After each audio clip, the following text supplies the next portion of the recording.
जी हाँ दोस्तों, वार्षिक परीक्षा 2025 के लिए साइंस क्लास 9th का सबसे ज्यादा इंपॉर्टेंट पेपर आज के इस वीडियो में लाए हैं, इसलिए वीडियो को एंड तक जरूर देखना। इसके अलावा इससे पहले हम SST, English, Hindi, science, social science के और भी पेपर अपलोड कर चुके हैं क्लास 9th के, तो चैनल पर जाकर जरूर चेक कर लेना। आप ये वीडियो कौन से शहर, कौन से गांव से देख रहे हो ये कमेंट में जरूर लिखना। यूपी बोर्ड का ये पेपर है, लेकिन बाकी सभी बोर्ड जैसे MP board, Bihar board, Jharkhand, Uttarakhand सभी बोर्ड के लिए इंपॉर्टेंट है।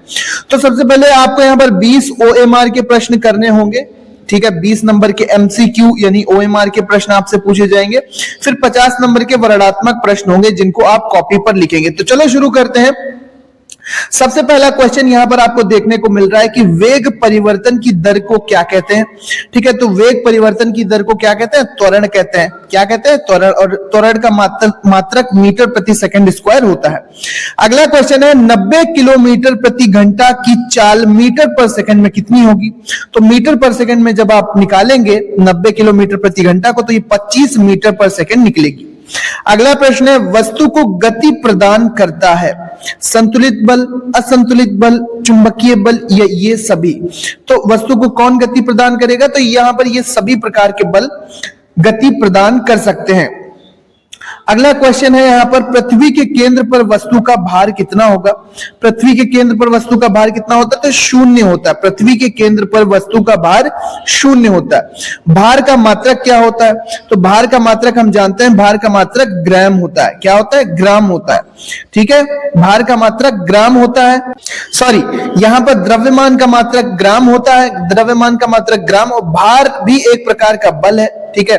W बराबर क्या होता है? वेट बराबर mg होता है, द्रव्यमान इंटू गुरुत्वीय त्वरण। तो यहां पर ये क्या है? mg एक प्रकार का बल ही है, तो भार का मात्रक न्यूटन हो जाएगा। अगला क्वेश्चन लेते हैं m द्रव्यमान की वस्तु की स्थितिज ऊर्जा क्या होगी? तो m द्रव्यमान की वस्तु की स्थितिज ऊर्जा होती है बच्चों mgh, जहां m वस्तु का द्रव्यमान, g गुरुत्वीय त्वरण और h उसकी हाइट है, जितनी हाइट पर वो वस्तु हो। तो यहां पर mgh ये स्थितिज ऊर्जा का सूत्र हो जाएगा। अगला प्रश्न है एक अश्व शक्ति सामर्थ्य बराबर होता है, तो एक अश्व सामर्थ्य बराबर होता है 746 वाट के। यहां पर ये वाला आंसर सही हो जाएगा, 746 वाट। अगला क्वेश्चन है हमारे पास 746 वाट हो गया ये। अगला क्वेश्चन है केमिस्ट्री के बहुविकल्पीय प्रश्न की निम्न में से कौन धातु है? तो फास्फोरस है, गंधक है, कार्बन है या पारा है? कौन धातु है? तो भैया गंधक यानी सल्फर एक अधातु है, कार्बन एक अधातु है, फास्फोरस एक अधातु है, लेकिन पारा जो Hg होता है, मरकरी भी जिसे कहते हैं, ये एक धातु है। तो यहां पर हमारा सी वाला ऑप्शन करेक्ट हो जाएगा, पारा।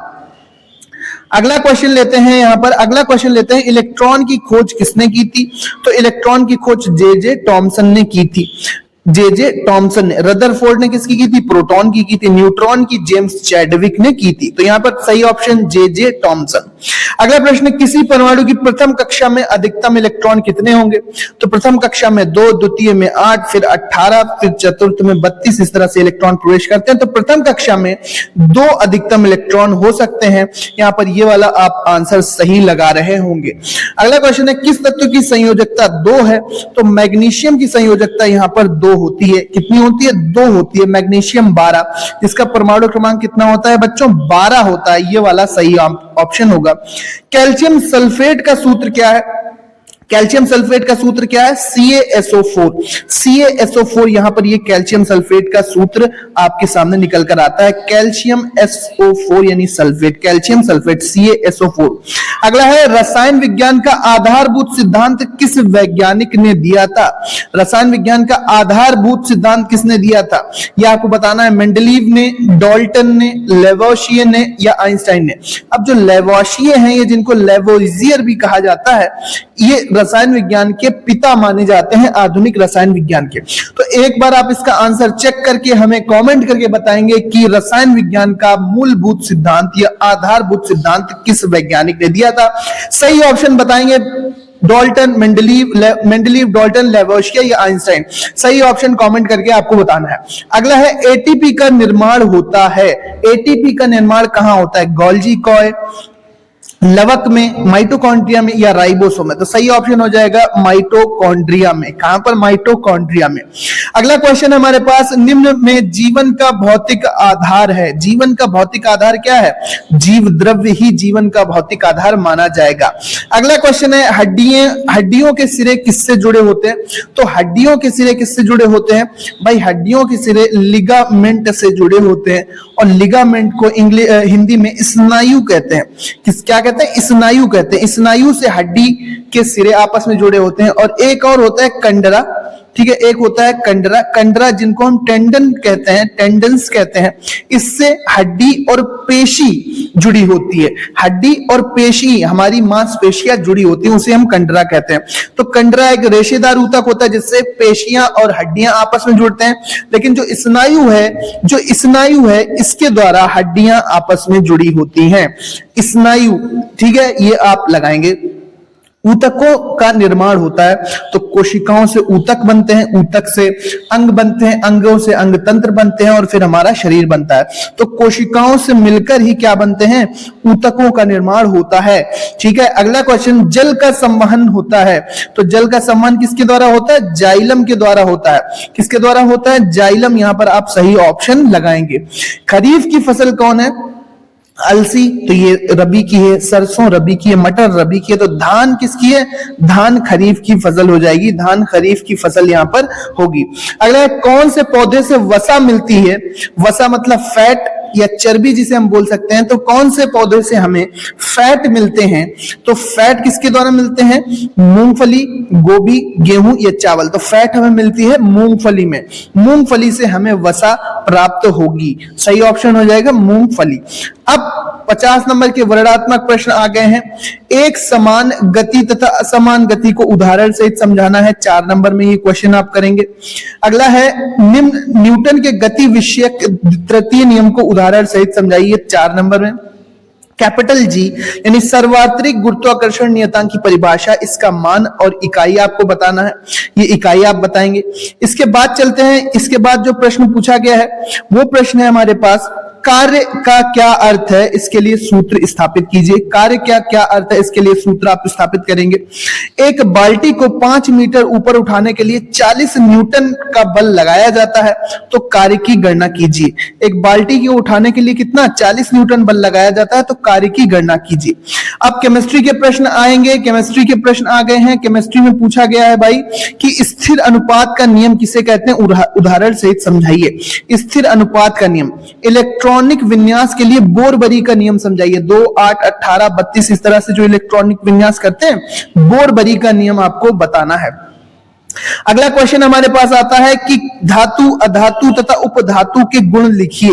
धातु, अधातु तथा उपधातु के आप गुण लिख रहे होंगे। अगला क्वेश्चन है हमारे पास, अथवा अगर धातु अधातु वाला नहीं करना है तो आप किन्हीं 10 तत्वों के नाम और उनके प्रतीक चिन्ह आप बताएंगे। 10 तत्वों के नाम और उनके प्रतीक चिन्ह, जैसे आप हाइड्रोजन बताएंगे, फिर हीलियम बताएंगे,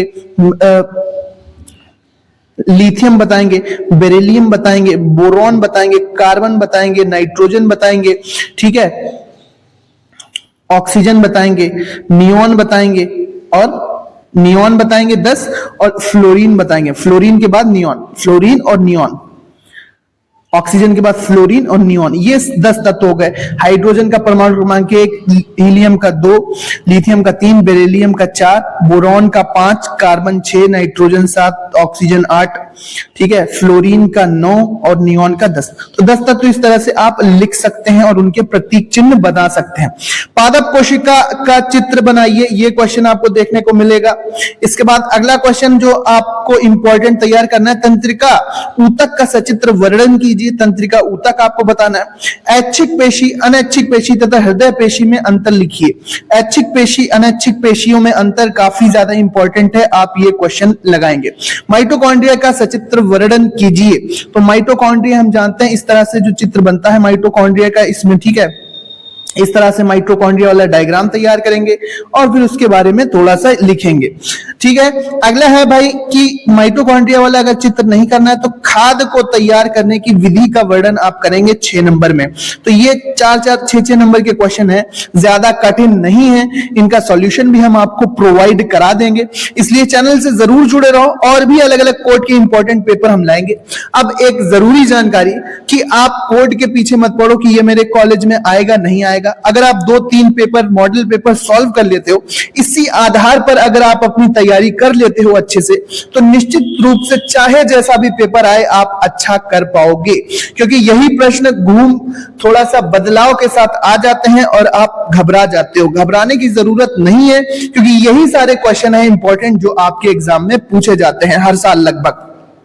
तो इसको जरूर तैयार करना। इसका पीडीएफ हम आपको टेलीग्राम चैनल पर दे देंगे, इसी आधार पर आप अपनी तैयारी को अच्छा बनाओ। मिलते हैं अपने नेक्स्ट वीडियो में और इंपॉर्टेंट पेपर के साथ, इसलिए चैनल को सब्सक्राइब जरूर करो। मिलते हैं अपने नेक्स्ट वीडियो में। Thank you and bye bye.